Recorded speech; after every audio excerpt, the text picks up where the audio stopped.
Our meeting, sorry, a little behind here. I hereby call order the July 22nd, 2025 public hearing of the City of Prescott Preservation Commission. Members present, Diane Travis, Rob Johnson, Janelle Vollenhoff, and Rick Sprain, Chair. Absent are Rick Kermey and James McCarver. Kaylee Nunez, Historic Preservation Specialist. Alex Burnett. Tammy DeWitt. Nope. Jacob Lund. Our Recording Secretary, Chelsea Walton.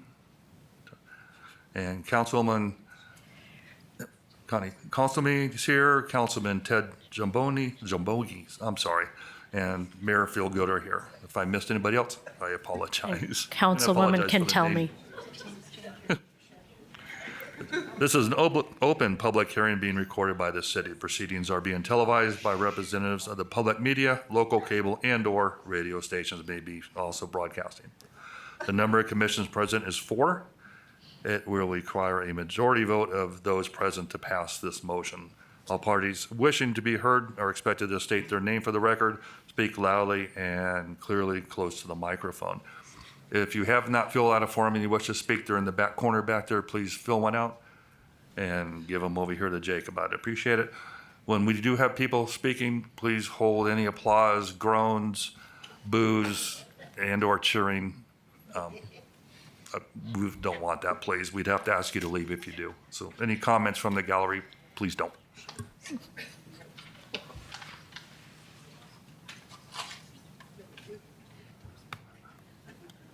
Okay. Give your...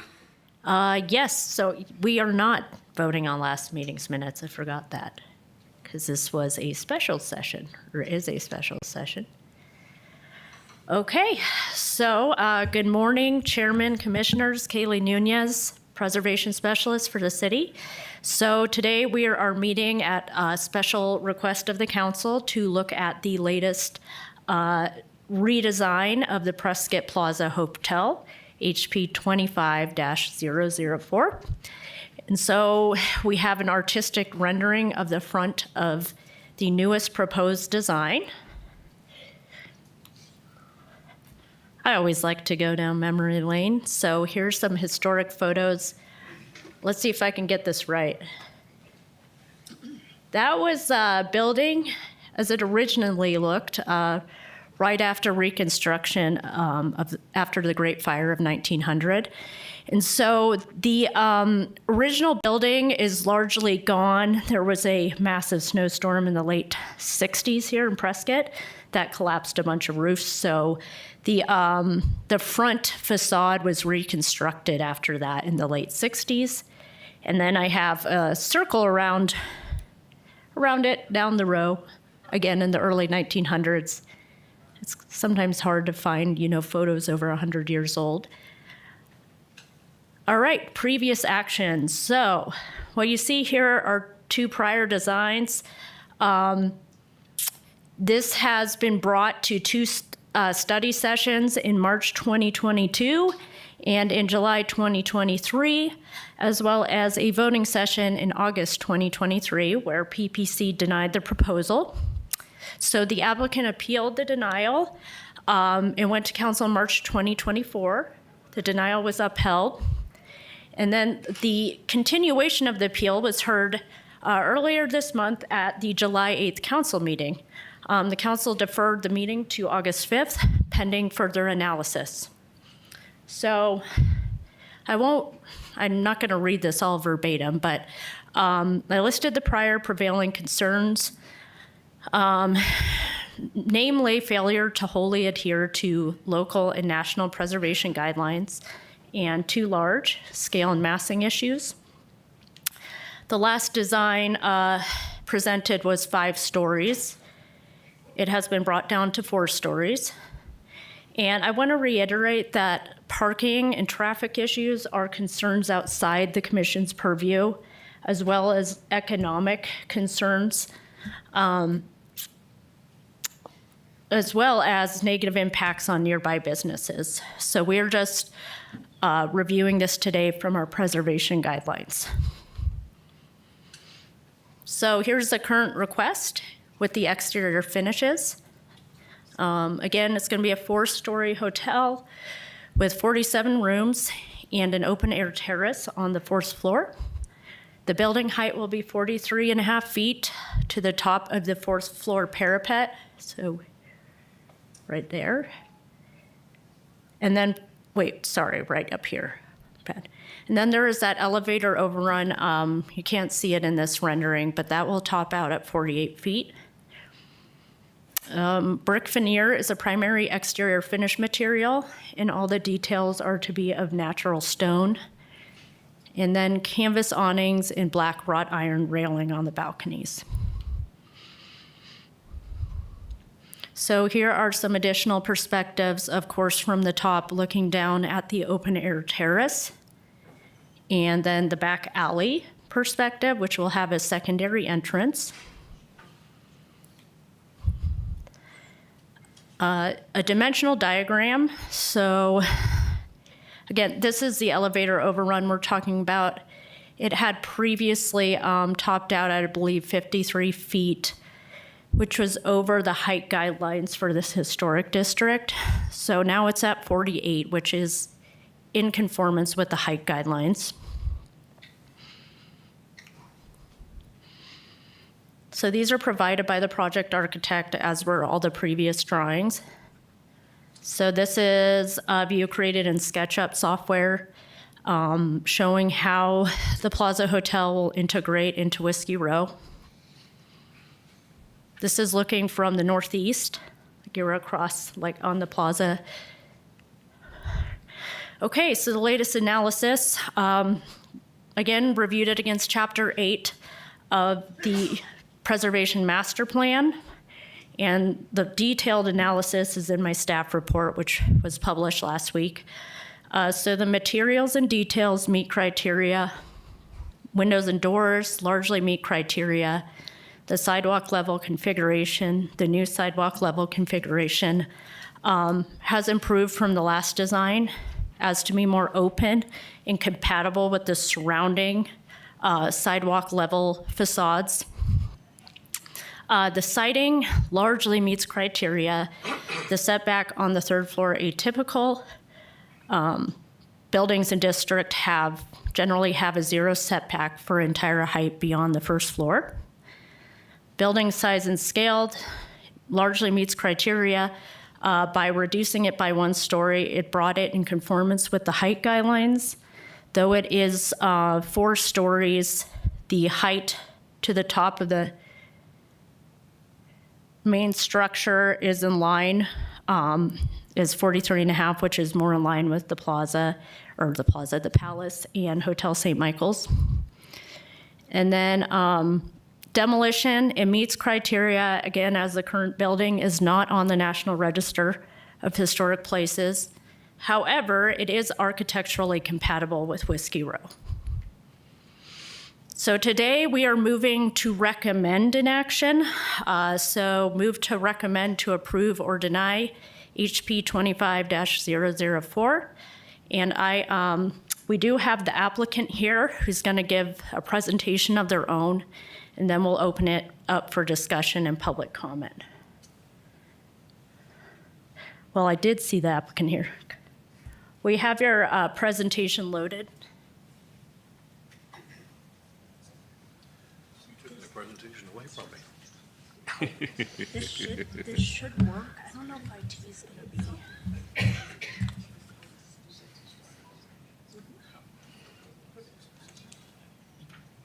Okay. Where do you click it? Right there? Yeah. Right. Is that the very first If you slide? want to do a little spotlight. it's Go this back way. one. I don't want to do spotlights. There you go. Okay.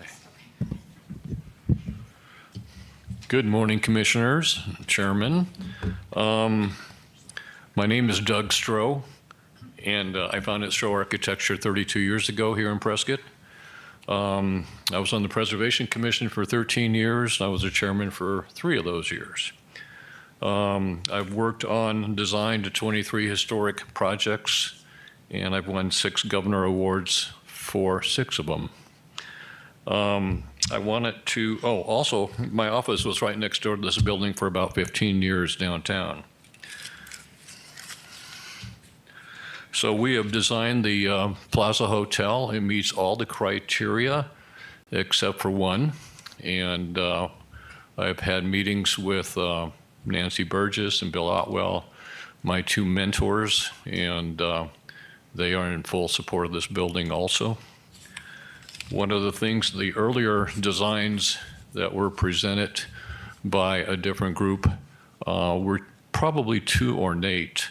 And the guidelines, clearly in the National Park guidelines, say that the building should fit in but not be the focal point. And I think the previous versions, that was the focal point, and it was too high, and the massing didn't really work. So we've made it more straightforward. It fits in, but it certainly won't be the focal point of Whiskey Row. And I think that works out pretty good. And of course, as Kaylee said, the current building is a non-conforming building. It only goes halfway back on the lot, and a lot of parking behind it. And I think the facade fell off when they had a big snowstorm back in the 60s. So, oh, I got my clicker.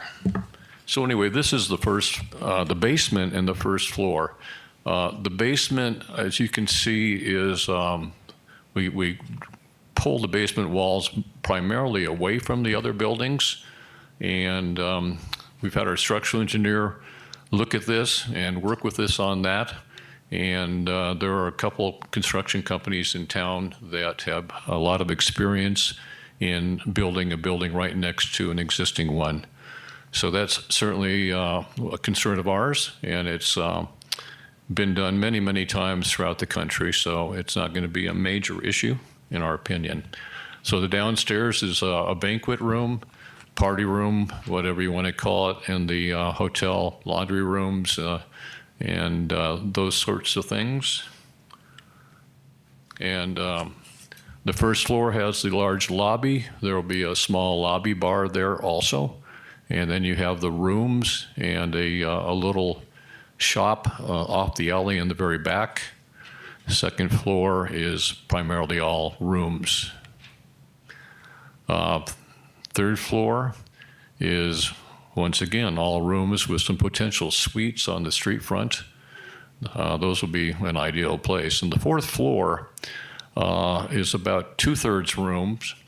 And the other third that faces the plaza is an outdoor patio that's about 15 or 16 feet wide, and then another 32 feet of indoor space. And that will be some sort of like a wine bar or a full-service bar. You know, those details haven't been finalized yet. But the three sets of doors that you see going out onto the patio, they'll be the accordion doors. So when the weather's good, the whole space can be opened up. And these are the elevations that Kaylee was just showing you. And different building heights. Things are all noted on here. We're going to be using granite for the stone on the base and terracotta colored brick, not black. Those are the side elevations that you're not really going to see because it's mostly sandwiched in between buildings. That'll all be brick. But once again, the ornamentation has been minimized to help emphasize the project, or emphasize that this is not the main focal point. And here is a sideways thing that's hard to read. I apologize about that. I don't know how easy it would be to rotate it, but the building is going to appear as if it's a 3-story building because that fourth floor is pushed so far back, which really helps the massing. It's going to look a lot smaller. You're not going to see that fourth floor hardly at all until you're across the street. So the parapet height, if I can read sideways, is about 34 feet for the 3-story section. So, which is much lower than a lot of the other buildings. And of course, the big ones are the Palace and the St. Michael's. And the other thing, the St. Michael's is 100 feet wide, the Palace is 75 feet wide, and this is 50 foot wide. So the massing is narrower than those big buildings, and because we've stepped it back, it's really going to read as a 3-story building. And the guidelines talk about the second and third floor not not being recessed at all, and they are not. The only rule or regulation or guidelines that we have not totally conformed with is they want 50% of the first floor to be on the property line, so no more than 50% of the building can be recessed. Thank you. And the 2 sets of windows on either side of the door, obviously the door has to be recessed so it doesn't swing out into the sidewalk. And the 2 window banks that are about 14 feet long, we're showing them recessed 2 feet just to break up that facade as you're walking along. And so that's, we think, a pretty minor issue. The windows conform with the guidelines. We're showing little transom type windows along the accordion doors up above. And then of course, there are transom windows above the main windows on the first floor that you can't see in this. So there's another perspective rendering. So you can imagine if you're never going to see the elevator shaft, by the way. So that's at 48 feet, but well, I take that back. You might from the corner from this angle see it a little bit up there, but it's really minimally noticeable. Looking at it from the other direction, it seems to fill what was a single-story hole, not like the big hole we have on the row. And this is the same rendering that you've seen. The only exception is with input from the 2 people I mentioned earlier, we changed the canopies over the first floor windows and increased the slope a little bit, and it goes down a little bit lower. That matches the old historic pictures of the canopies that were very prevalent back in the early 1900s. And of course, the canopies were like air conditioning back then, as you probably know. In the summer, in the morning, those canopies would be down like this. And in the afternoons, typically they would roll them back up, and vice versa in the winter. So, but this, we feel this has been really cleaned up, this elevation, and it's more of a happy neighbor than the queen of the prom. This will be, in our opinion, a very popular spot. It's will be a nice viewing port to look at the Christmas lights, the parades, et cetera, just to enjoy some time out in the nice weather. A couple of faux fireplaces, and I think this is a nice, needed space to add to the row. The building, as you know, has 47 rooms, so you could contribute 90-some tourists to downtown when it's full, obviously. And in my opinion, that's going to add to the activities and the vibrancy of downtown. It'll help all the different retailers and other restaurants and things. This would just be not a full-service restaurant here. It would just maybe have some tapas and things like that. Here's a view from the alley.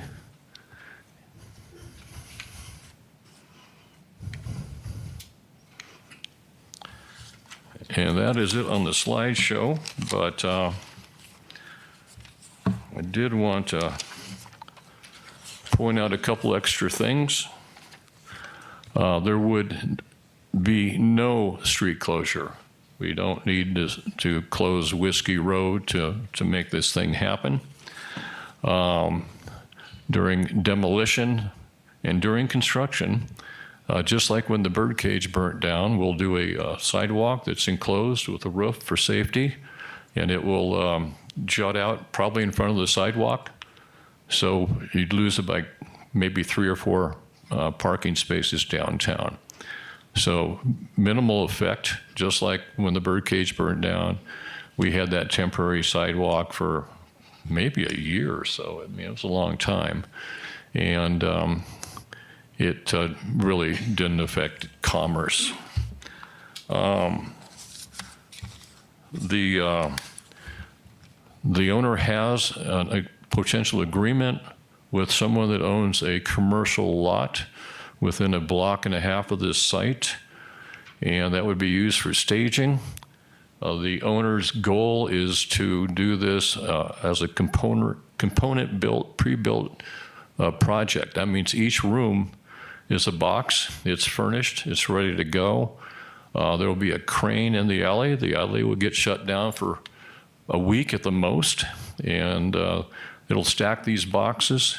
In 1 week, the shell will be up. After that point, there won't be any big heavy equipment on the site.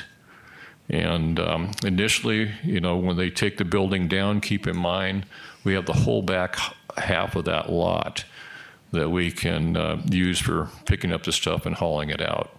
So that works pretty good. Another comment I've seen, this building is towering over the other buildings. Well, I've gone through that. It's not towering over the other buildings. It's a good fit, and it's really just going to read as a 35-foot building. Of course, we're not supposed to talk about parking, but the parking will be in the parking garage like everybody else gets to use. Massing, I've talked about that. Foundation design. I think I'm open to any questions from you folks.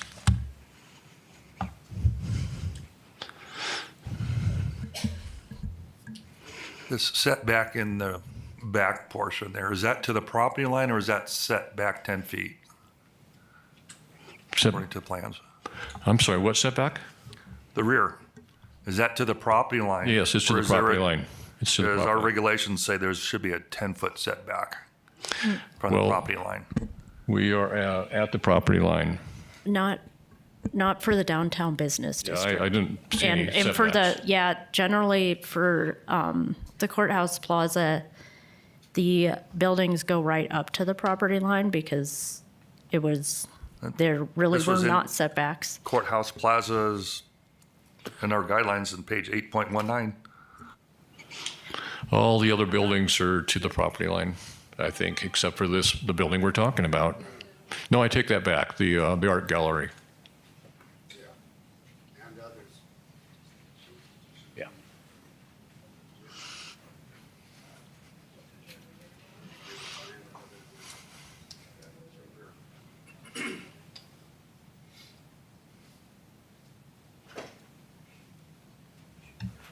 Also, the front elevation on the first floor, it's 50 feet.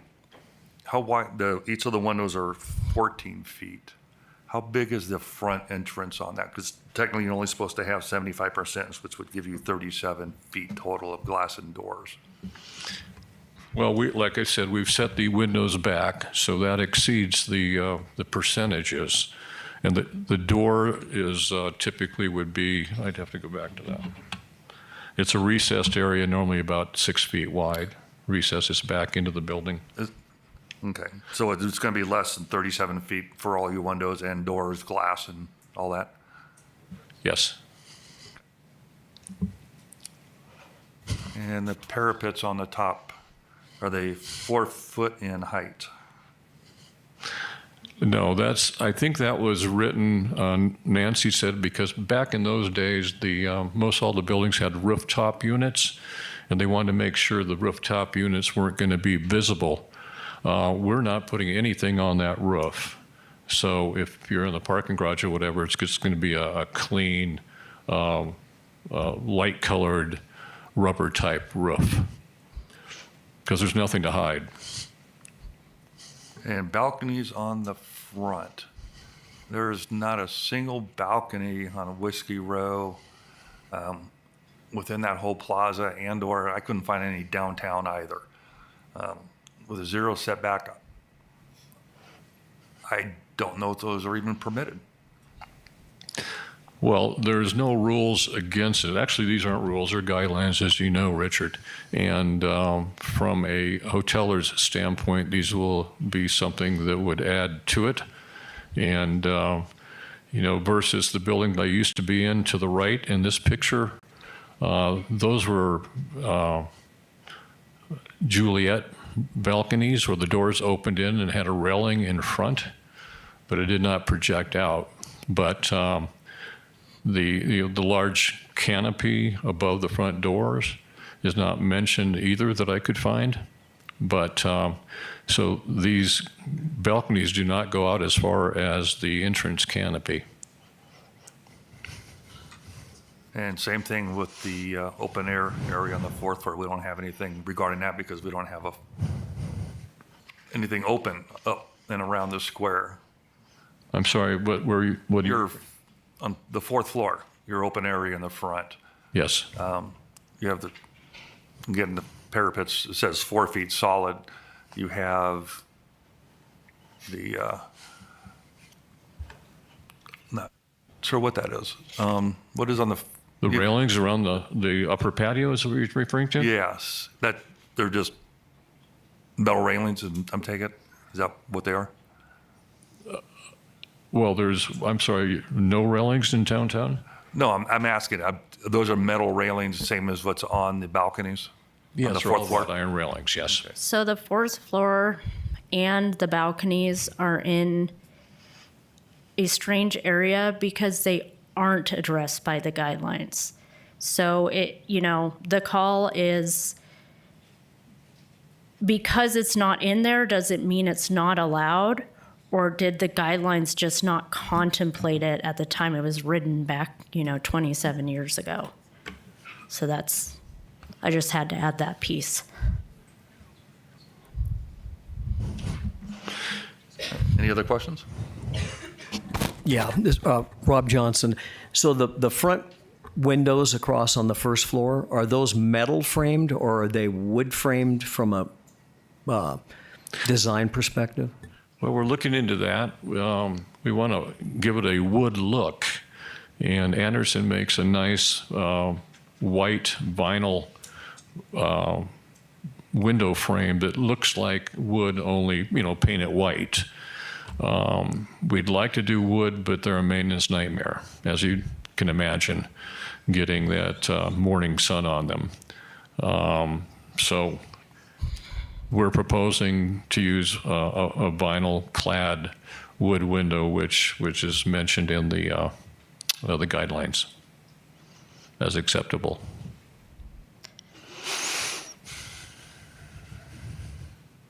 Good morning, Doug. Diane Travis. Thank you for the time and thought you've put into this. I can see there are major improvements from the original, but I don't think we're there quite yet. Are you guys willing to still make a few tweaks? Some of my concerns are the balconies on the front, the 5-foot balconies. I'd more prefer probably a Juliet style rather than coming out quite as far. And then the railings on the top, if it was solid rather than maybe wrought iron, the top wouldn't be as visible, the patio on top wouldn't be quite as visible. Well, my thoughts on the patio is the railings don't come all the way down, but you want visibility up there. That's part of the whole experience, is on that patio to be able to see out and to see down. And so I think it helps open up that space. And some of these things differentiate the building from the rest of the buildings on the row, which is mentioned several times, that you don't want to be, the focal point of the row. And I think having balconies is a positive thing for the aesthetics of it.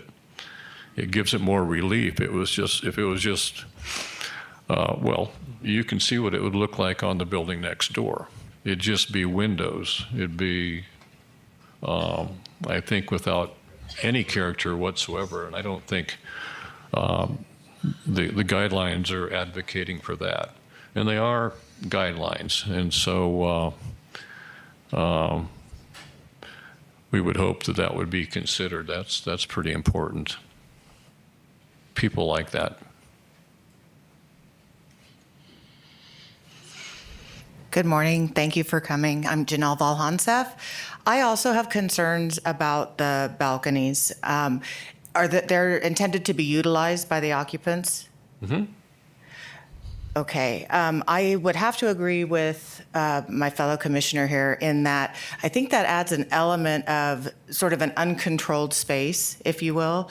And I don't think she's suggesting or I'm suggesting that it be eliminated so that the facade looks like it does at the building adjacent to that, but perhaps it could be brought in somewhat and presented as a Juliet balcony rather than one that is occupied and potentially utilized in ways that the street or the rest of the public are not happy with. You think that could happen with a Juliet also?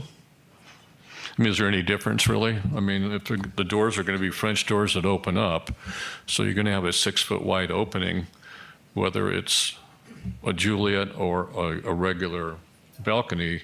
I think you're thinking about people throwing things or whatever, but I don't think that's a major issue. But That actually is what I'm thinking about, is people being out there or smoking or throwing things or just behaving in ways that bring that activity out to the street, but also throwing laundry or a towel or whatever else they may. And we can't, good points, but we can't really talk about that for preservation. But if we're talking about what happens on the street from a preservation perspective, we're talking about how those would be utilized. Yeah. So that would be my concern. It's not addressed in the guidelines, so part of our job is to determine how it is addressed. So that's all I'm saying, is that I echo those concerns. yes, if there's lawlessness, that can happen anywhere. And the palace, per that, your thoughts, the palace balcony should be shut down. And I respectfully disagree. I think if it's well policed and the manager, et cetera. Keep the comments With- down in the background, please. With respect, the palace balcony is an open area that can be policed. Balconies attached to private rooms are a different story. You're right.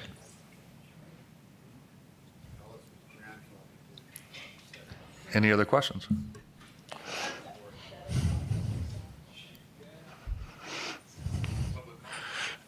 Yes, we can start the public comment. And then if you're Thank you very needed to much. come back up, we'll call you back up. Done. First speaker is Mel Roop. And please try to limit yourselves to 3 minutes. Thank you. Mel Roop. Based upon years of experience of obtaining entitlements for developers, I've identified 7 different issues that need to be explored further. Or it's a problem and we can't change it. The first issue is conflicting priorities. The city's priority is to approve a design that follows professional architectural design practices and is consistent with the historic character of the site. The applicant's apparent only priority is to maximize his profits. Number 2 issue, private property rights. This has come up. Some people said, we can't take his private property rights away. The applicant's rights are not taken away if this particular design is not approved. There are many other uses and designs that could be explored. The city addresses this in Section 2.3 of its Land Development Code, which allows numerous uses in every district so that uses can be found that are appropriate for any size parcel. And the size of the project should be appropriate to the size of the parcel. A review of that code, pages 9 through 19, shows 12 different uses that would be compatible with existing uses. Number 3, the process. I won't go into that since the staff handled that so well. The 4th issue, options available to the applicant. If the design is not approved, the applicant has options. 1, selecting other uses. 2, continue to revise this design or withdraw the application. Based upon extensive review to date, it does not appear to be productive to continue to review this plan. Number 5, one feasible option among many would be first, one option that may be responsive to the shortcomings of this plan and have a chance for success would be to restrict hotel uses to the 2nd floor and above and incorporate other uses on the 1st floor, which are more compatible with the pedestrian use. Number 6, failure of the applicant to utilize accepted professional design practices. Normally, when we did a project, the first thing we would do would be a detailed photo analysis of the existing buildings around it, which would be very important here, and show how these are incorporated into the project. That apparently wasn't done, especially at ground level. Secondly, professional architectural design requires an analysis of the need of the ultimate users of the building, just like if you were designing your home, and how well those needs are accommodated. In this case, the designer must understand the importance of the pedestrian at street level. That has not been shown, especially in this latest design. 7th, the pedestrian experience on Whiskey. Time is up, I'm sorry. Pardon me? Okay, 20 seconds? Last thing, okay. The most important users of Whiskey Row are the visitors who come to experience our history. The design should incorporate elements of a pedestrian scale, pedestrian-friendly uses, and 19th century details. The existing frontage has 3 tenants, each with their own entrance and uses that are popular to the visitors. The proposed plan shows a single All right. contemporary. Time's up, sir. Thank you. To the hotel. Thank you. Which is the best? Thank you.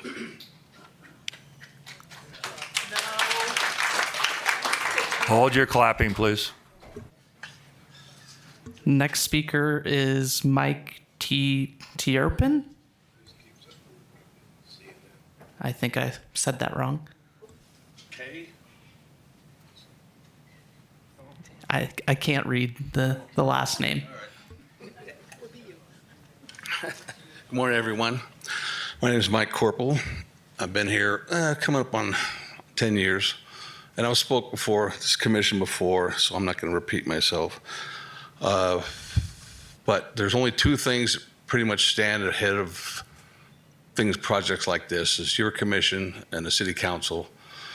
And hopefully you'll do the right thing, because the up and coming candidates on the ballot have an awful lot of pro-growth people on there. I'm not going to mention any more than that, but you guys are pretty much up front to stop projects like this. So thank you. Steve Parker.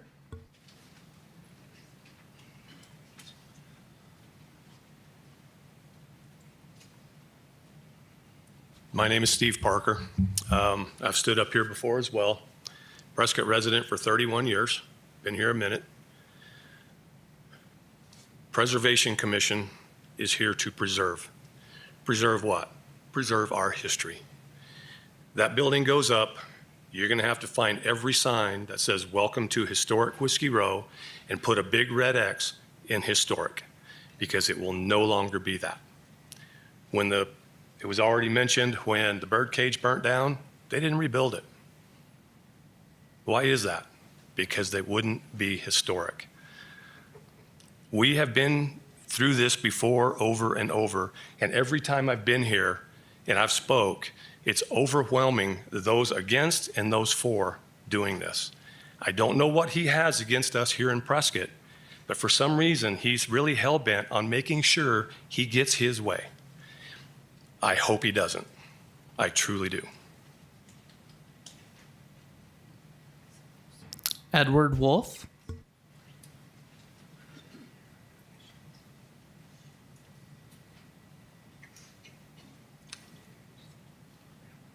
Hi, my name is Ed Wolf. I'm an escaped refugee from the People's Republic of New York, the land of high taxes, big government, and crooked politicians. And I see this whole thing as an eyesore. I'm adamantly opposed to it because I moved here 12 years ago to come to a historic place. I lived in the city of New York, and I saw what happens when people try to build just for the sake of money.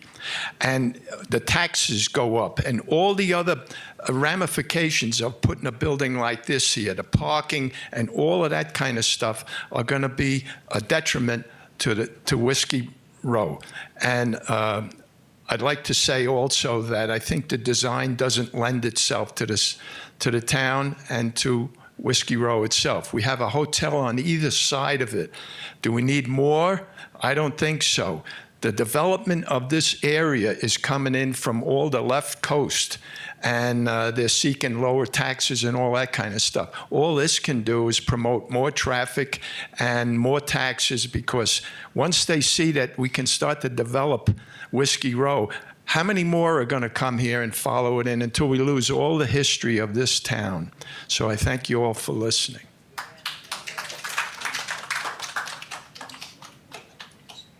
Sandy Griffiths.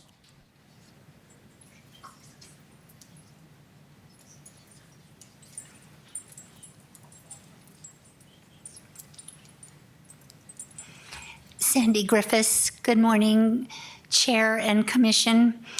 There's not a question that Prescott's historic Whiskey Row is a cornerstone of Arizona's legacy. There's not a person in this room that does not agree with that. I feel that the hotel is a respectful integration of historic content. I am in support of the hotel, and I feel that Whiskey Row over the years has survived major transformations, and this new proposed hotel continues that legacy. And I know you have a tough job to do, but again, I do support evolution and modernization. So thank you very much. Bob Weaver.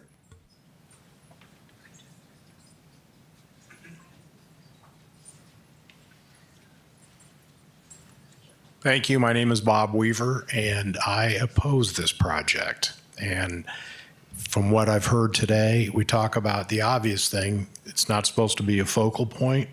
It certainly is a focal point. The only building on Whiskey Row that should be a focal point, and they've earned that right, is the Palace. And that's what everybody looks at when they look at Whiskey Row. This is an eyesore with these balconies sticking out. I could only imagine during the Frontier Days parade coming down Montezuma what's going to come off of those balconies. With 15, 20 people jammed on that, it shouldn't be allowed. And again, we're talking about mostly compliant. How about 100% compliant? If I'm mostly compliant driving on a roadway, I'm going to get pulled over. I need to be 100% compliant and stay in my lane. They need to stay in their lane with this. I do suggest an alternative for this. You've got the public school building that's abandoned, that's not being used, that's down on the corner of Goodwin and Granite. It's about the same footprint size as this. Let them build their hotel there. They could have creekside dining. They could still have access to the parking garage. They won't disrupt Whiskey Row, and they keep it historic. Your job is to preserve and protect. Well, you're not preserving anything. They're tearing it down. So that's not being preserved. That's being redeveloped. So I encourage you guys to kick this back for either another round of design or just they give up and move on. And we keep Whiskey Row, Whiskey Row. And like has been said so many times, keep Prescott, Prescott. That's what we need to do. And I know there's some council people that don't seem to understand that, but again, third grade may have been the toughest 3 years of their life, but that's what it means. Prescott, keep Prescott, Prescott. Thank you.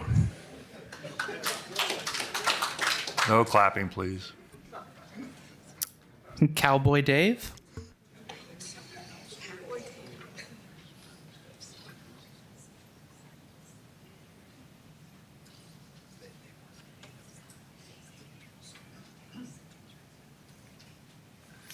Good morning, commissioners. You got a tough job to do. I will agree with everybody that preceded me except for Sandy. And for the obvious reasons. One of the things that I would like this council or this commission to also consider is that if you approve this, are you approving it under the guise that the city council brought this back as a continuance because of a threat of a lawsuit? They may win, they may lose. One city council member said, we have to listen to our city attorney. Well, the city attorney has been wrong in the past. The fact is, based upon the comments I'm hearing coming from the commission, there is still room for the builder, developer, the owner, to go back and make improvements. And I would ask the owner, hopefully I'll pronounce his name correctly, Grissett, you wanted to give this to us here in Prescott as a gift. You've said that several times. The greatest gift you could give us, pull this application, be a uniter of the community, not a divider, and resubmit this like you should have done a year and a half ago. This is an improper use of the LDC, which clearly states that when the final decision was made by the city council, the builder, developer, owner had 60 days to file with a court of competent jurisdiction an appeal. He failed to do so. If you acquiesce to the threat of an attorney letter, then you are opening the doors for Prescott to be fodder for every builder, developer in the future. I ask you, please stand strong as the Preservation Committee and do what's right for Prescott. Thank you.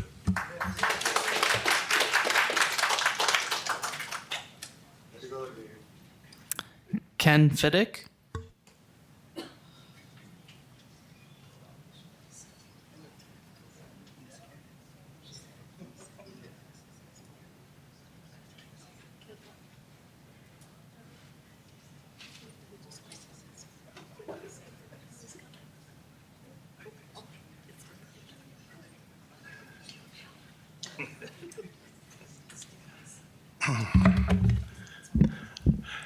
Good morning, commissioners. My name is Ken Fiddick, resident at Soaring Avenue, City of Prescott, Arizona. So many speakers have already shared some of my points, but I will follow up on that. Number one, get it right. Get it fully vetted. There's still some issues. The commissioners brought up the balcony. If I look at that rendering, I can't tell if that center section is a full balcony or a faux balcony or whatever you call it, a French balcony. But the comments about not letting people allowed on a balcony, I think is valid. You can still have the look. I'm going into the weeds a little bit, but I'm trying to be specific since it was brought up. You can make that a balcony, but not for people. The French doors don't open, but they look like they open from the outside. So that's one modification that could be made that I assume the builder or the founder or the owner would accept. However, in a previous report, or maybe it's in the detail here, you talked about Standard 9. Standard 9 is apparently part of the Secretary of Interior standards. Susan Lawson, state historic architect, reviewed it and said that it was not in compliance. Maybe now everything is in compliance with Standard 9. I don't know that. I'm not an expert on that, but I'd hope this commission would make sure it is fully in compliance with Standard 9 if that was the only thing that was out of line. Number three, and maybe it's not for this commission, maybe it's for the city council, and there's at least 3 members here today. Has a structural engineer looked at this project? not taking the architect's word or the owner's word. Has somebody from the city, whoever that expert would be from the city, looked at this? Maybe it's not part of your job. Maybe it goes between you and the city council in the next 2 weeks. But I'd want to make sure that a structural engineer has made sure that any demolition would not impact the adjacent buildings, the integrity of those adjacent buildings, which I assume are historic. And so as a Historic Preservation Commission here, maybe that does fall under you folks. But I would want to make sure everything, and I mean everything, is clearly vetted before you give approval of this project. And thank you for your time.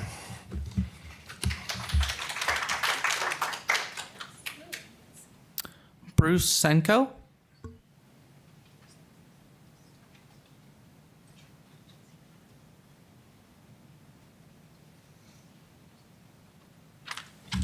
As he said, Bruce Senko.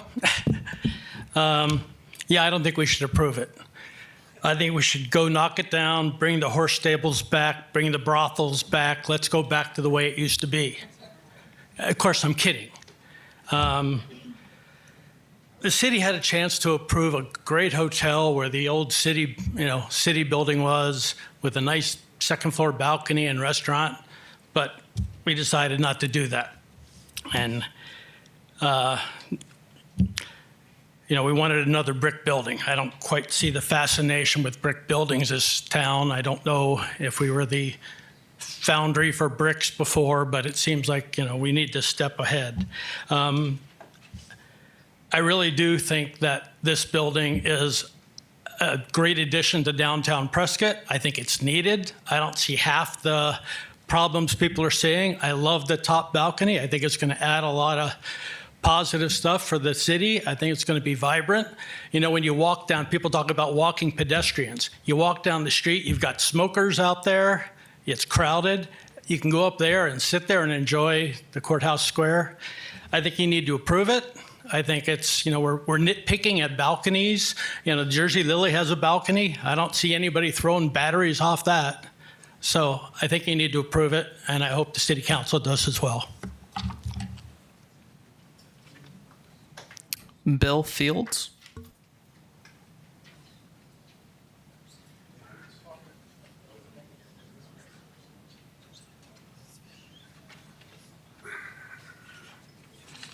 Thank you for your time. My name is Bill Fields. I represent a small family corporation. Our family has owned the building 132 South Montezuma on Whiskey Row since 1962. Our family has put a tremendous amount of money in upkeep on our building. It's currently being leased to Arts Prescott, who has been a tenant for over 30 years. It's the building to the right, if the audience looks. Now, our building doesn't have those balconies, and we didn't attempt to do that. I get a kick out of the balcony thing, but I'd like to point out something that the Forest Service years ago did a survey around Ponderosa Park, and there was one house that had a balcony or a porch over Forest Service land. The Forest Service made them remove the corner of that porch. Those balconies are over public land. They're not over his property. Another thing I'd like to point out is I go down the alley of Whiskey Row quite often. It's an alley.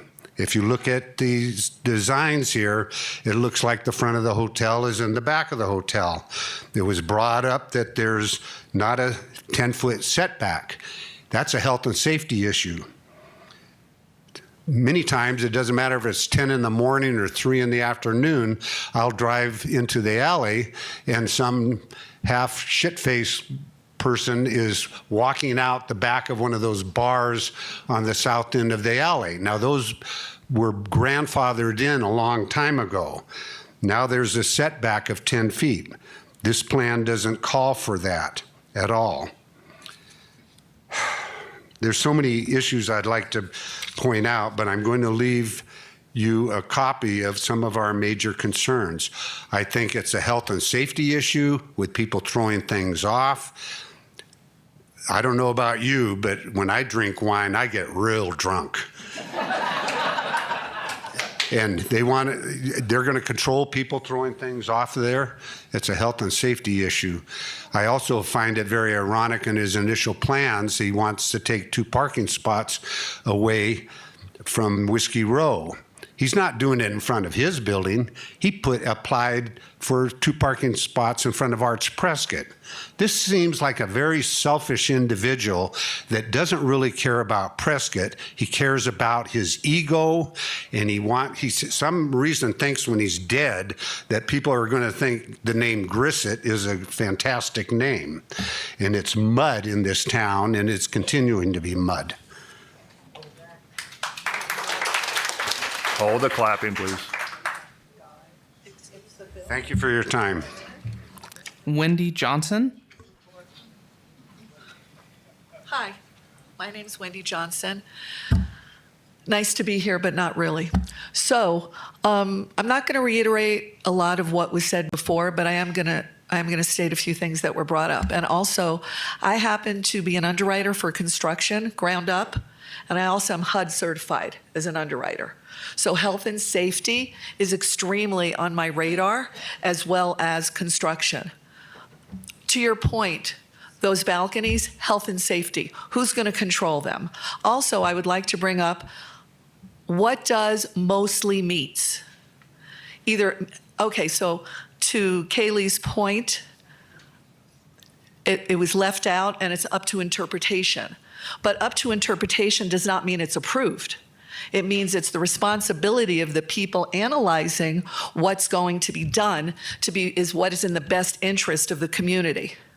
Those balconies cannot be regulated.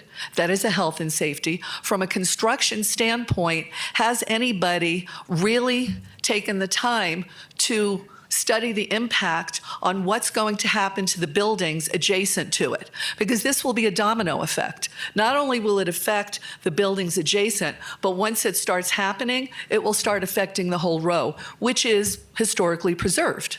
So emotions aside, I don't support this emotionally. I think it's an aberration of our little town, what we're known for. Also, too, people come here for the historic aspect of our town. That is not historic. It's modern. Those railings are modern from a construction point of view. The bottom of the hotel, the level, at street level, it's modern. It's not historic.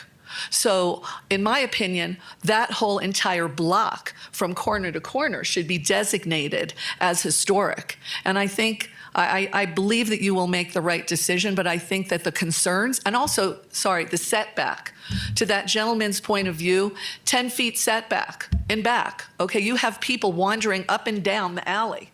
They've been going to the bars and restaurants. They've been going to the stores. It's health and safety. What if somebody pulls up to the hotel and they don't happen to see somebody there and they run them over? Now, someone may laugh at me, but that's a possibility. So do we want to be responsible? And to the other point of view, as far as being threatened for litigation, please. Okay? He should have withdrawn the application because he did not meet the criteria for the appeal. So I'm going to stop right now. But from my point of view as a professional in lending and in construction and health and safety for HUD, I don't believe that this is healthy. I don't think it's safe from those aspects. And I don't think that it meets historic, it doesn't blend in with the history of the rest of the row. I'm sorry, I'm a little bit nervous. Haven't talked in front of people for a while. Thank you.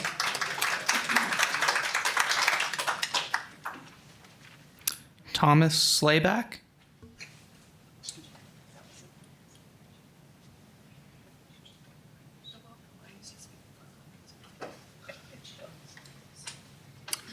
Good afternoon, Commissioners. I'm Thomas Slayback. I'm a longtime resident. I used to shop where this thing is proposed when it was back as a Western Auto even. I have big problems with this as being an eyesore, but the main thing I'm going to talk to you about is visual. And this is going to interrupt the view shed from the courthouse. It used to be standing just on the sidewalk below the west entrance steps. You could look across Whiskey Row and see Thumb Butte in the distance.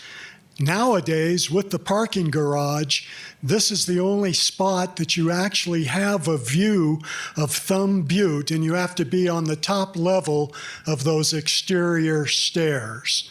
My other consideration on the view shed is I've spent a lot of time in the courthouse, and one of my favorite spots is on the landing on the inside stairs. Whenever I have a break, I like to go there and look down over the town, and from there you can see Thumb Butte still.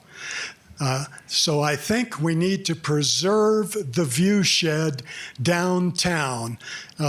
Thumb Butte, that's one of our crown jewel views. So please save the downtown. Thank you. Robert Van Esch.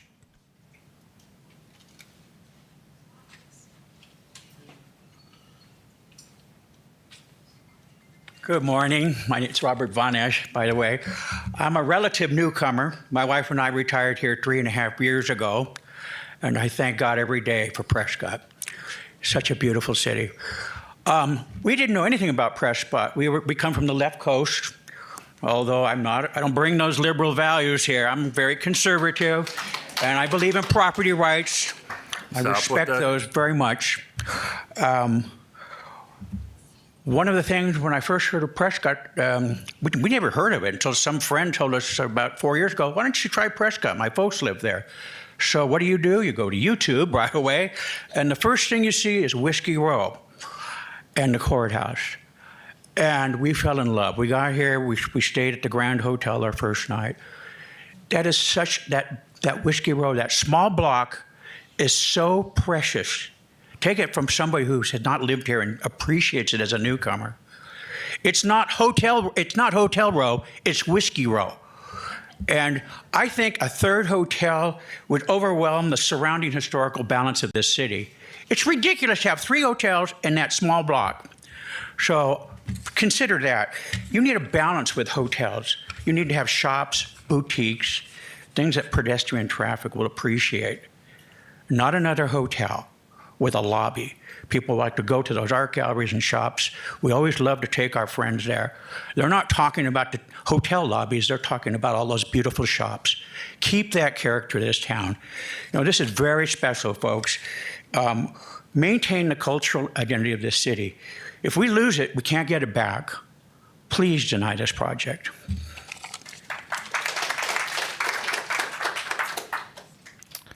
Kathy Rusing.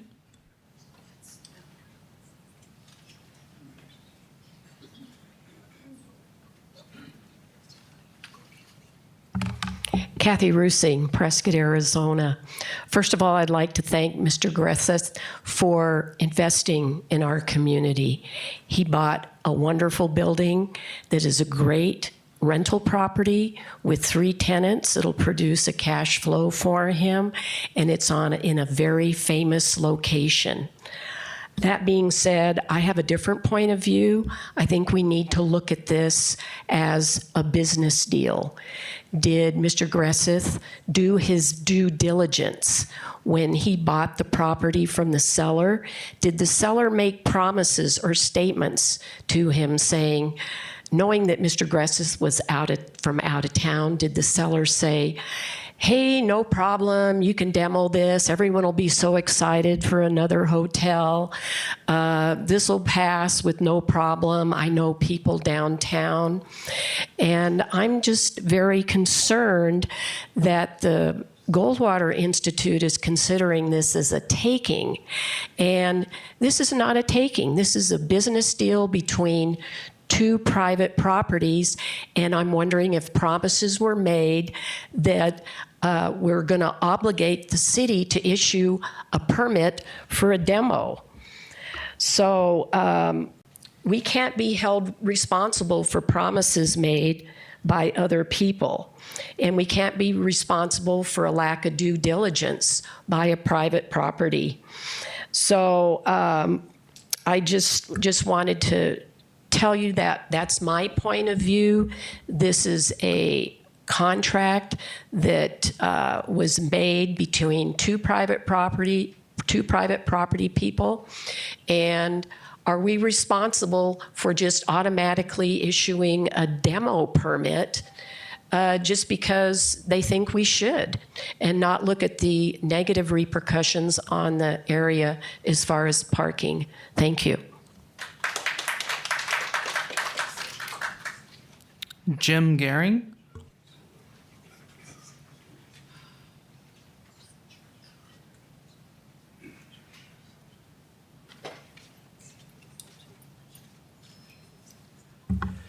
Mr. Chair and members of the commission, good morning. I'm Jim Gehring. I live in Prescott Lakes, Prescott. And I'm not going to add a lot to what's been said, other than that, in my view, existing setbacks that are non-conforming are irrelevant to this proposed use. So new uses need to comply with new regs and requirements. I kind of wonder whether the fact that this building, the existing building, is not on the list of historic places means it's not worth preserving. And I disagree with that. I think it is worth preserving. It goes back to the mid-1920s, as I recall. After the roof caved in with the snow load, they rebuilt it, and that's what we have today. You're all aware that the proposed use relies on the parking structure for parking.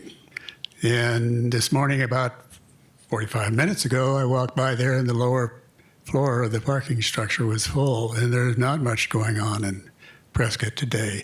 I know you don't have purview over parking, but are you aware that the proposed use eliminates 6 existing parking spaces that employees for Mountain Spring Gallery, Harley Davidson, and Wild at Heart are using? So it's not just new parking that's needed, it's eliminating existing parking. And then on the issue of demolition and reconstruction, before this would be approved by a council, in my view, we would have to have a study on how those materials are going to come out of there. They all have to come out from the alley. They can't come out onto Montezuma. But the demolition is the minor issue here, bringing in the new building. Now, the representative for the developer says, oh, we're only going to close the alley for a week. But what about existing businesses? And then last, this proposed use eliminates 3 long-standing existing businesses. I think you need to think about that, whether that's a reasonable thing to allow. Thank you.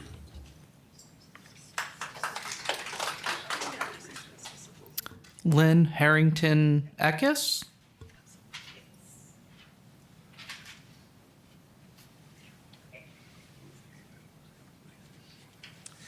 I'm Lynn Harrington Eckes. I have been a Prescott resident for 14 years.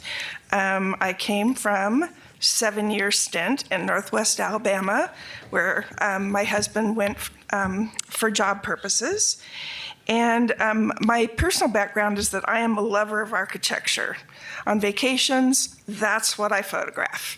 And my friends and my family we never see pictures of the people you go visit. I'm like, because I love the buildings more. No, but there's a thing in me that I have to capture it in case it disappears. So that's kind of where I'm at as far as architectural history and preservation. 25 years ago, I lived in San Diego at the time that the Gas Lamp Quarter downtown was being promoted as possibly a new venue for entertainment, lodging, eateries, whatever. And there was just a slew of applications and proposals for destruction of the historic buildings, the building of condos, hotels, with the idea that the lower level would be shops, eateries, and that type of thing to try to appease the people who wanted to preserve the history of that area.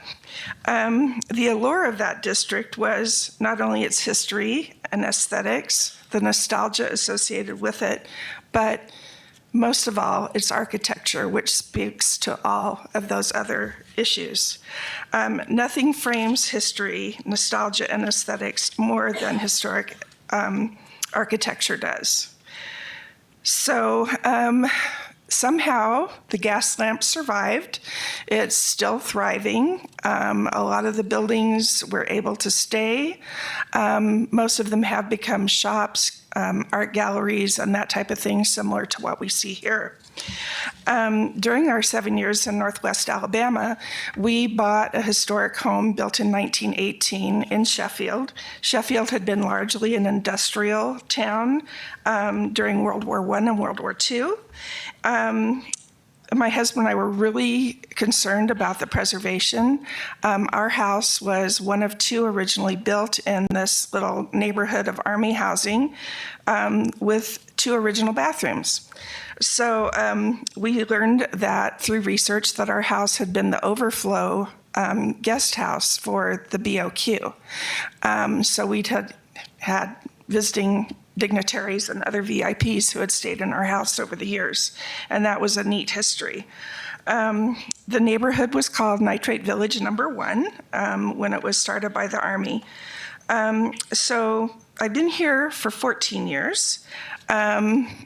I belong to two local chapters of Your time's about up. Pardon me? Okay.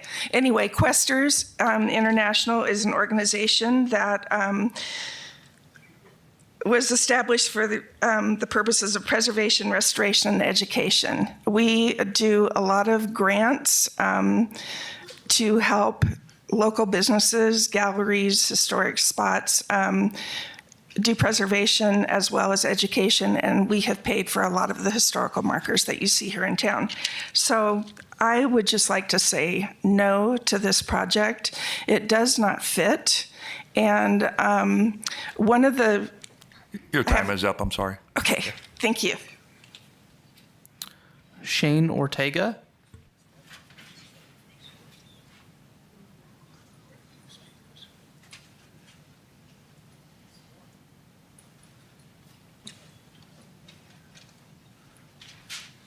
Hi, my name is Shane Ortega. I'm the owner of the Hotel St. Michael. When I purchased St. Michael, I had to do my due diligence. I called my lawyer, had them review the city's guidelines. What my lawyer pointed out is the header of the guidelines for the city said a historic district in the National Register. What he pointed out and what further communications from the city pointed out to me is that I had to adhere to the Secretary of the Interior standards for rehabilitation and preservation, which meant I had to spend an incredible amount of money, and there were a lot of things I could not do. But before I get into that, I'd just like to, I hope this isn't out of place, but there's a movie called The Milagro Beanfield War. And the final scene of that movie, the developer breaks down and says, you know, I thought I was doing the right thing, the good thing for the community. And at the end of the movie, you realize he was a really good man and that he was trying to give a gift, and he'd been painted as a really bad fellow. You know, the police are in the back of the room here. I've heard a lot of things here today that did not sound like Prescott to me. The thing I love about this community is that we see everybody as a friend, everybody as a neighbor. I do not know the owner. I do know Doug, who presented. He and I have come to blows a lot of time, but I see him as a friend, and I think that we are in danger of actually losing Prescott if we lose that sense of kindness. Now, with regard to the Secretary's standards, if the city does, in fact, have to adhere to them, I believe that the major problem is the massing of the building. I have a quote from my historic preservationists. I've worked with them on over 20 locations in the National Park Service. Here is what they say. Prescott Plaza Hotel presents concerns regarding its massing, which is inappropriate for its location within the historic Whiskey Row. While the applicant's plan claims to largely meet criteria, building size and scale by reducing one story from a previous design, the historic context of Whiskey Row, particularly the adjacent Prescott Trading Company building, suggests a smaller, nuanced scale of individual buildings. The historic building and all subsequent buildings were not multi-story. The historic pictures clearly show the limited height of this building in its historic context.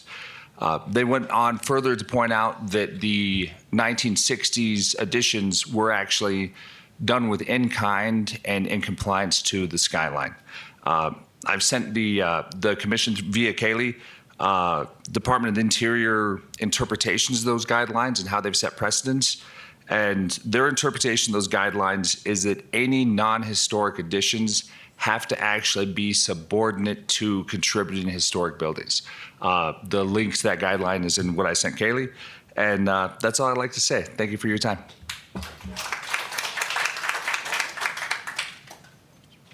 Linda Thompson.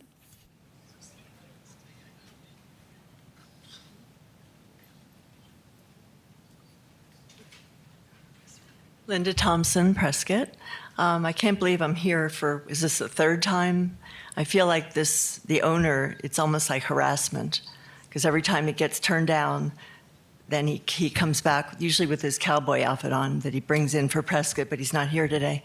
I wanted, everything that's been said pretty much covers what I would want to say, but those balconies have to go. We don't need a hotel there. We don't need Hotel California here in Prescott. And I just hope, I'm pleased to hear your questions, that it's not just a given that you're going to go along with this. And I really appreciate hearing what you have to say and how it sounds. So anyway, do the right thing. I hope this is it. Turn it down, please. Thank you.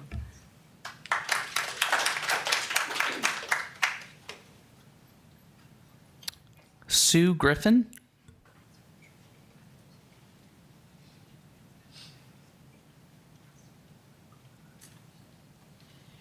Good morning, Commissioners, Mayor.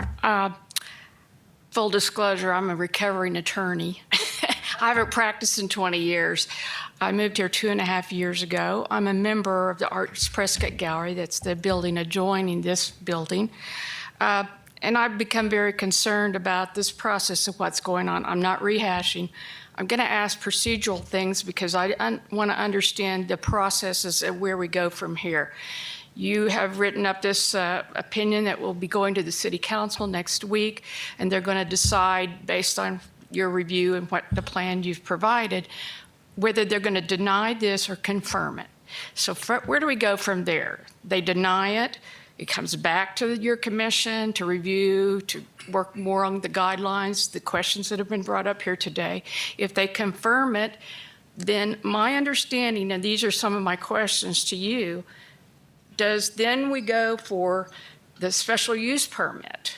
Then all those guidelines, all those requirements has to cash and go through that. The next process, if we get through that, is the water usage permit. Then there's going to be whatever that's all going to entail. I don't know all these things. I'm just trying to understand. There's a whole lot more to go than just this vote next Tuesday by the City Council, is my understanding. Also, within the building permit, is that come into play where they look at the construction, they look at the demolition of it? These are my questions. If you'd like to answer me or tell me the next process. We don't typically respond to public comment at this point, Council, or I'm sorry, Chairman. I don't know the answers. Right, we typically don't respond to Correct. public comment until after the commission wants. Do you want us to respond now or after? If we can address it momentarily, that's fine. If we can just take a couple of seconds.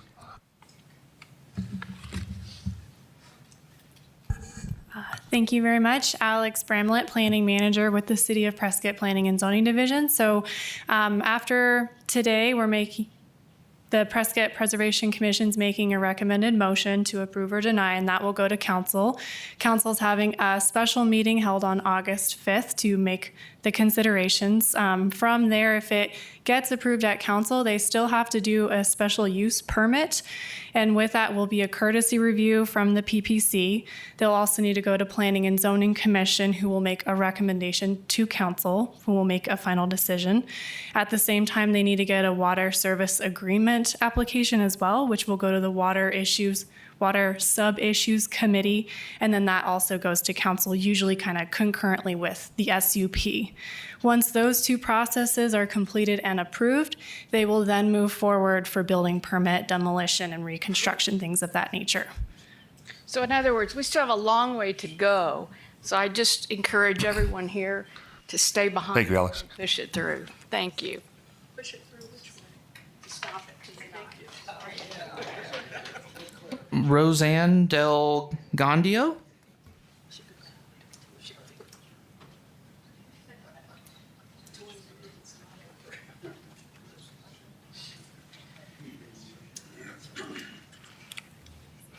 Roseanne Delgandio, Prescott. We moved here 5 years ago from East Coast. We love Prescott. The city, the street is considered Whiskey Row, in our opinion, our family's opinion, people that I've spoken to on the street, just strangers, that is the crown jewel of Prescott. You see Prescott, Arizona, that's what you see from end to end. The other thing is Thumb Butte. In my opinion, it's like taking down Thumb Butte and putting a parking lot over it and making it into a resort, whatever. You cannot get rid of history. Being from back east, we've had issues in Manhattan, taking down the buildings right in the middle. What if collapse happens on either side? Now you've got a third of Whiskey Row missing. Illegal wiring. What if there's illegal wiring that you don't know about in any of these buildings?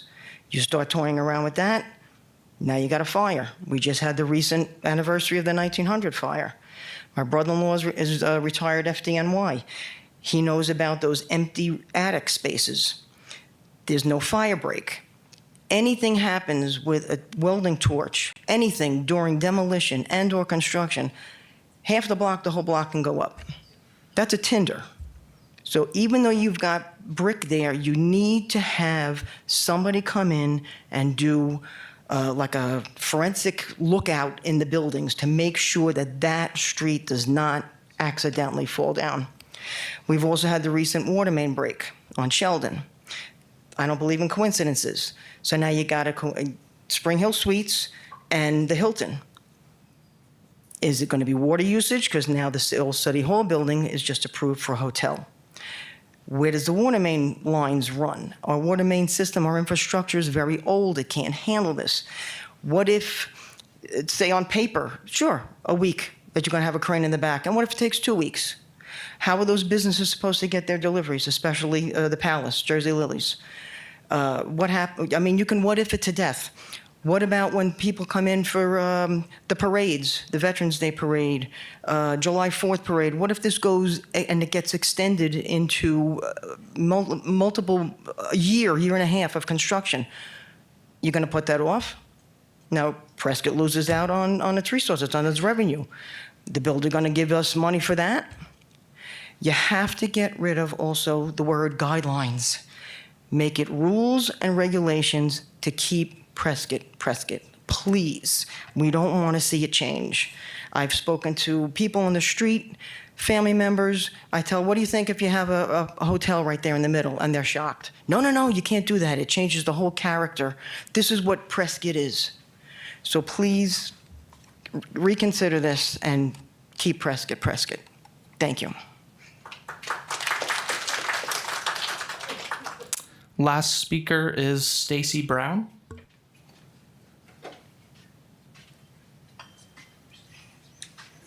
Good afternoon, Commissioners.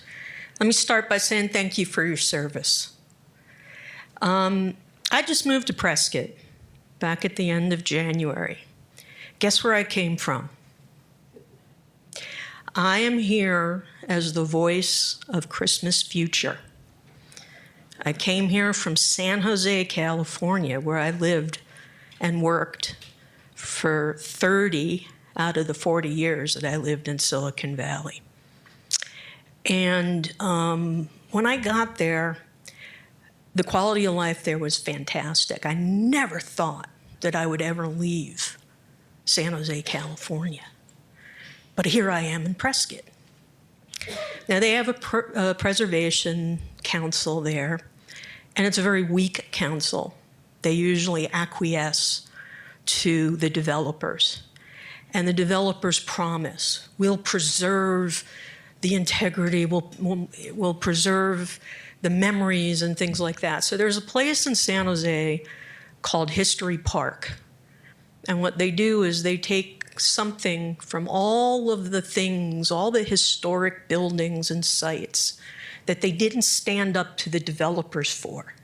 And they put it down in this park in the middle of nowhere on the east side of San Jose. That's really hard to go to get to, and even more hard to understand the history of San Jose. What it really looks like is a land in Disney World called Too Bad So Sad Land. Because once you acquiesce the historic nature, once you acquiesce preservation to development, it really doesn't matter what you build there. What's there is gone, and it's gone forever. And all you're going to have is those pictures from the first presentation that don't tell a story. I really like this town. I'm thinking about staying for a while. And what I really like about it is coming down to Whiskey Row and just walking around, and I can feel the history. As the kids say, I'm vibing with this place. And you guys are the first line of defense in defending the essence of Prescott. Excuse me, Prescott. So, thank you for your service.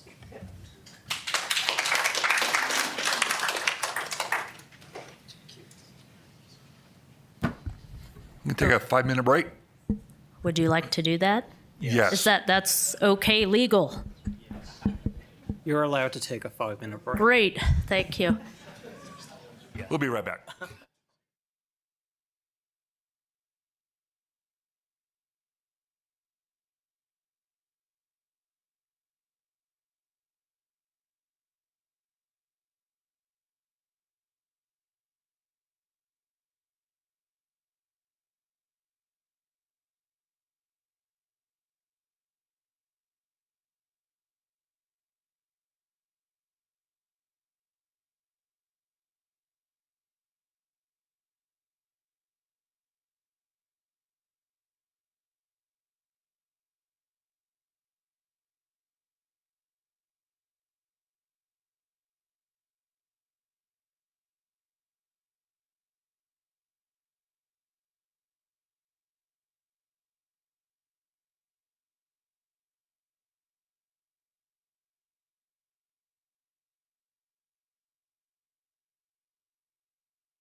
And I'm going to talk real quick.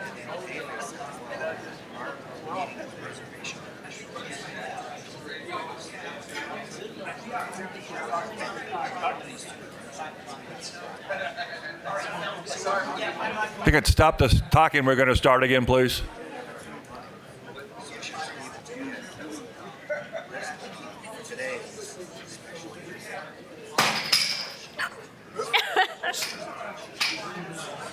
All right, Kaylee?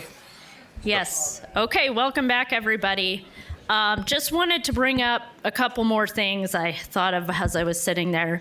There was reference made to the Secretary of Interior standards, and thank you, Mr. Ortega, for attending. It's important for us to hear from the community, especially business owners on Whiskey Row. This design was sent to the State Preservation Office in the past, the previous designs. Now, we were not able to get a formal review for this because of the reduced timeline. But what I did want to bring up is that though we are not largely looking at it from the Secretary of Interior's, we are looking at from local guidelines. Those guidelines are informed by the Secretary of Interior. And one of the main tenets of historic preservation is that you have new construction be compatible yet differentiated. So I really want to bring this up that we do not want to create a false sense of history. So you just run a delicate balance of, okay, we want this to fit with the district, but we don't want to act like it's one of those 1900 buildings. So I just want to bring that up. That came up. It's in the staff report, and I will pivot to legal right now. Thank you, Mr. Chair, members of the Preservation Commission. I just wanted to kind of address why we're here today. And the why we're here today is because the City Council has sent this back to you for your expert guidance on this. The Historic District Master Plan that governs the courthouse. And what they're looking for is your analysis of this particular project, not some other project or a project that may be amended, and whether or not you think it meets the criteria in these guidelines. That's kind of it. And you're going to send back that recommendation. They're going to consider it when they meet again in a few weeks. The one thing we did hear, and I wanted to just kind of clarify, was the rear yard setbacks. They don't apply in this case. On page 8.7 of the Historic Preservation Master Plan, there is the sentence that says rear yard setbacks must be in conformance with the current zoning code. The current zoning code is downtown business. Downtown business does not have rear yard setbacks. In that 819, it's looking at the zoning that existed at the time that no longer exists. That is the AB and the B. You're going to see these little things like AB, BB. That was the old zoning districts, no longer applicable. So when you do your analysis, don't focus so much on that. As you are obviously aware, there are a multitude of other issues that the council is going to have to wrestle with that maybe, thankfully, you don't.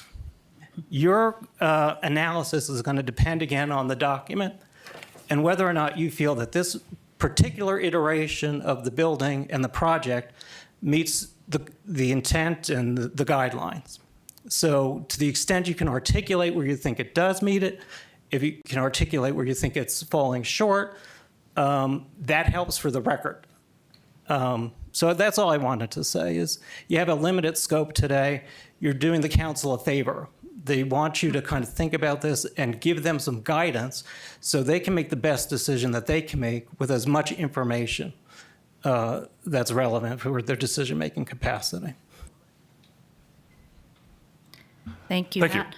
And could IT bring up my PowerPoint again with the motion? Although you probably haven't memorized by heart. We'll see here.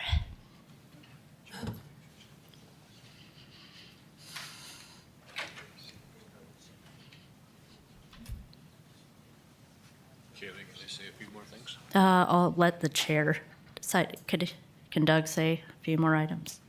Briefly. Yes. My client has agreed to change the balconies to Juliet balconies, so it'll match the building next to it, the Fields building. And as far as the structure, it'll be totally structurally engineered by competent structural engineers. And the building, unlike a lot of the buildings, will be fully sprinklered. And if the other buildings around it start falling down, this thing meeting the structural criteria that it will actually hold up Whiskey Row. Of course, we talked about 0 setbacks, and I appreciate Mr. Ortega's comment on the massing. But if you look at that drawing behind you, he has the biggest massing on the row. But I think this fits in well. The massing is much smaller with the 3-story addition, and it now, I believe, meets all of the suggestions in the downtown guidelines, with the exception of the front windows, and we can certainly move those out to the sidewalk, move them 2 feet if that's an issue with you guys. So the building is not historical, so I guess that's all I have to say. Thank you. Thank you. So in this case, you could move to recommend to approve with stipulation on the balconies, or deny. Stipulation that all the front balconies be brought to Juliet balconies and not protruding. Do we have a motion? I'm not going to make a motion yet, Diane Travis. I just want to say we as a commission, and I'm speaking for myself, but I say we, have put a lot of thought into this whole process. Many of us haven't been sleeping at night, so we don't take this lightly. And this new design is much better than the original one, looking at the guidelines and the standards. I appreciate Mr. Grissett being willing to make changes on the fly based on the comments made here today. Thank you.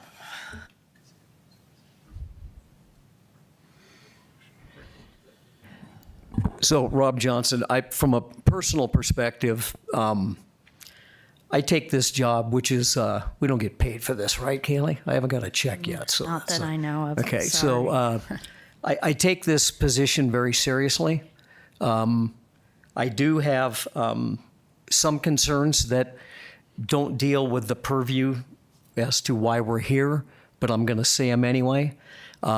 My personal feeling is we could be setting a precedent moving forward if we vote yes for this, okay, that we may, come to regret, may not, don't know what the future will bear with that, okay?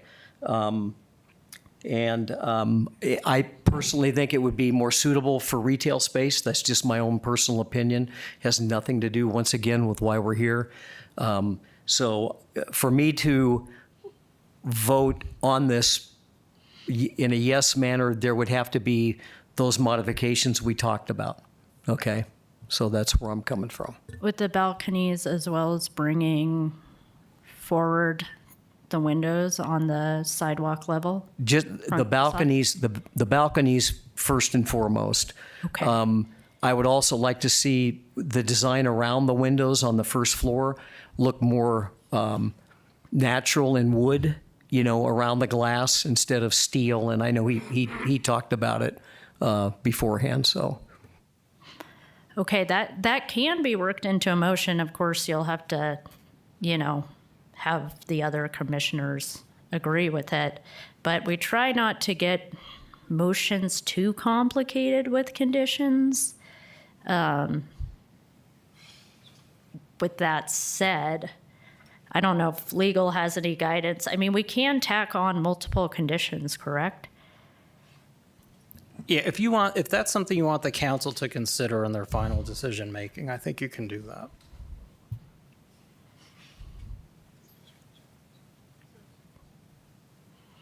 I would say, especially in terms of the Juliet balconies, because there was a kind of voluntary recognition from the builder that they're willing to do that. Janelle Volhansef. Thank you for making those changes on the fly. I do appreciate that you're willing to do that and also reconsider the setback. The direction that I heard from the city council is that they wanted, our charge is to determine how the proposal complies with the guidelines. And I understand guidelines are not specific rules, but it's the only thing that we have under which we can operate at this point in time. And putting personal feelings aside, we do need to give some guidance to the council as to where it complies and where it doesn't comply and where we may see issues exist. The issues, as we see, the guidelines do not address balconies. So the council needs to take direction, I think, from us in that regard on how it would impact the historic components of Whiskey Row. We have expressed, I think, what our concerns may be, and the developer has come back. We should still point out to council, I think, that the guidelines are silent on the balconies and what our position is on them. The other area I see that it does not comply is the 2-foot setback. Whether, again, it would be an opinion as to whether or not we like it or don't like it. The fact of the matter is it doesn't comply with that 2-foot setback in the front. The developer has expressed their willingness to reconsider that. And I think that those were really the only 2 issues or 2 areas in which it does not comply with the historical guidelines. And we need to be able to provide some guidance, I think, to the council in that regard.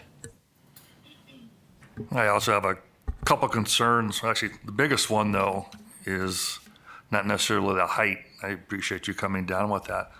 But in our guidelines, it does limit 3 stories a number of times. There's no guidance for anything over 3 stories. And quoting here, adhere to historic height ranges from 1, 2, and 3-story buildings. That's on page 8.22. On 8.19, it says limit of 3 stories and 48 feet in height should be implemented immediately. 8.4, building height vary from 1 to 3 stories without regard for width. There is nothing, it's mentioned 4 times just in chapter 8, and then in the separate section we have for courthouse plaza designs, it's mentioned twice of maximize of 3 stories. I have a hard time getting past the 3-story period. I don't know, Matt, you have? No, I think what's going to be helpful for the council is when they look at the minutes, they're going to see your concerns. So I think you're on the right track as to what you want to do, whether or not you want to make a motion to deny it until there's compliance with certain things that you think there needs to be compliance with. You can do that to the extent you want to approve it with conditions, and those conditions will be the same things as the reasons you might deny it. You can do that, or you can just approve it as presented. Any other discussion? Do we have a motion?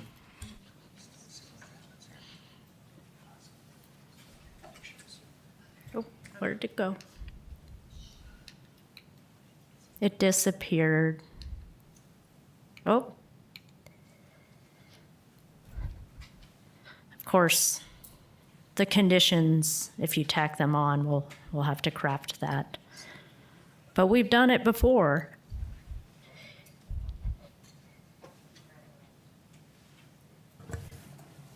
Kaylee, I'm looking for what was just referred to about the 3 stories and 48 feet. Yes. Where is, I can't find that in the guidelines. I know that the guidelines are like 32 pages long. I couldn't tell you the exact. It may be broken up. I believe it's under scale and massing. Yep. I think it's at 9 It's page 8.19, Yeah. under section 8.1. I know it's like under scale and massing, but This one is under district zoning classifications. There are other ones for architectural review, elements worthy of preservation, the summary recommendation. There's quite a few different sections. I was specifically looking at and is different than or, and so that's what I was trying to determine.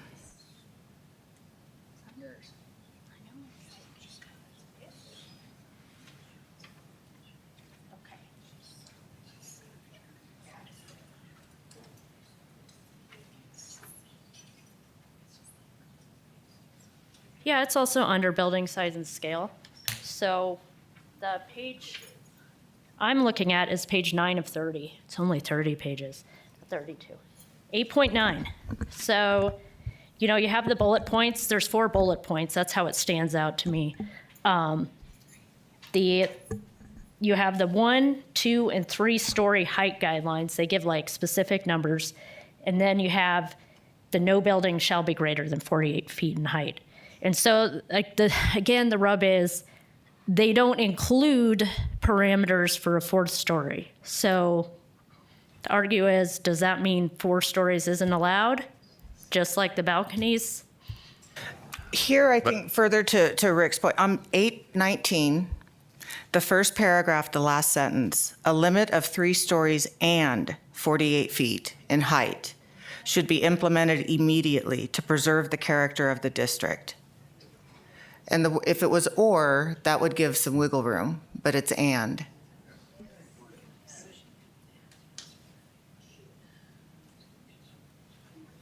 And so I have to look if this is under district recommendations. I mean, yes, it's in there. It's talking about the future, but that can be, yeah, that could be taken into your decision. I mean, I would. And then in 8.22, if you could look at that, page 8.22. It says section 8.3 in the summary of recommendations. And then the quote I'm just saying in there is adhere to historic height ranges of 1, 2, and 3 story buildings. Yeah, and it's interesting because no building's over 3 feet, but I don't know the exact math on each story, how high each story of St. Michael's is, but they have higher ceilings, at least definitely on the first floor. Whereas this building is slated to have lower story heights so as to fit within the 48 feet, but it's 4 stories. Correct. And there's nothing, it doesn't say 1, 2, 3, and 4, or 1, 2, 3, or more stories. It's pretty specific. It's just 1, 2, or 3 stories. Yes. And I mean, I would say it's more turning into a legal discussion now. Like, if something is omitted, does that mean that it's not allowed? Please, Matt, can you chime in? Yeah, and it gets back to the idea of are they guidelines, or are they hard and fast rules? And maybe the one admonition on the 819 is, again, they're talking about that older zoning, but there are other references, I think, regarding the stories, if that's something you want to rely on. I say it's going to be kind of up to you as how you want to kind of craft your motion. You know, if that's how you're interpreting it, then that's how you're interpreting it. If the council interprets it differently, they're going to interpret it differently. Can I ask where you're leaning? Maybe I can help get a motion. The easy.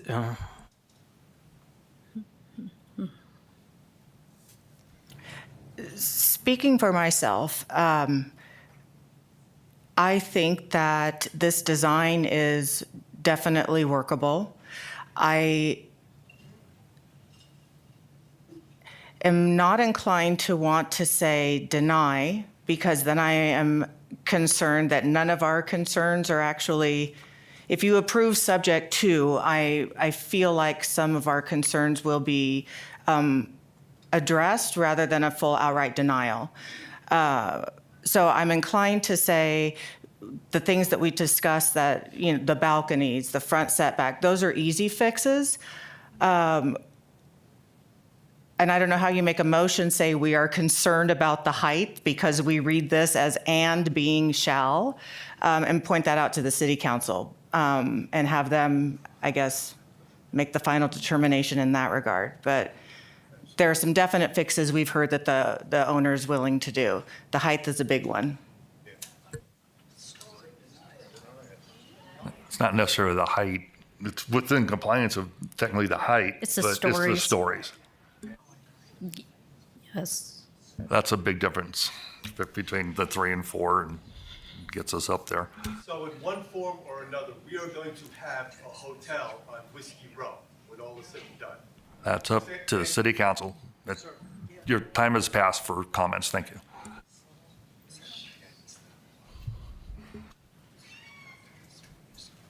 So the conditions I'm hearing are a bit better compliance with the balconies. The front window setbacks, And window setbacks and the, sidewalk level window setbacks be brought into compliance. and not being 4 stories.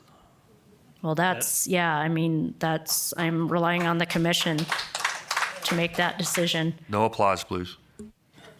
I have done my best to examine this over the past 2.5 years as a preservationist and Prescott native. So just be assured of that.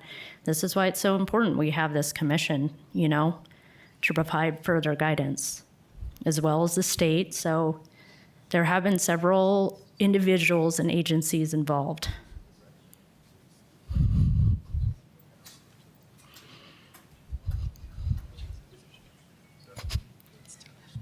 Am I allowed to make a motion as chair? Yes. Yeah, anyone can make a motion.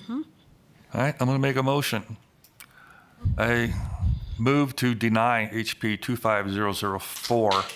No, place, no. This is important. To deny HP 25004 at this time.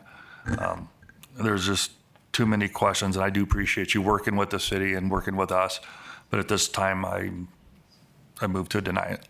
Just a slight clarification, it's moved to recommend to deny.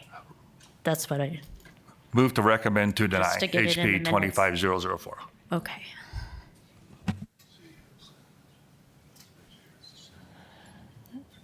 Diane Travis, I will second the motion. However, I would like to say this does not have to be final. There is room to work with this.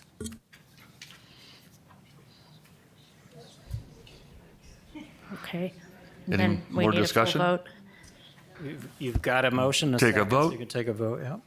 All in favor? Aye? Opposed? The motion carries 3-1.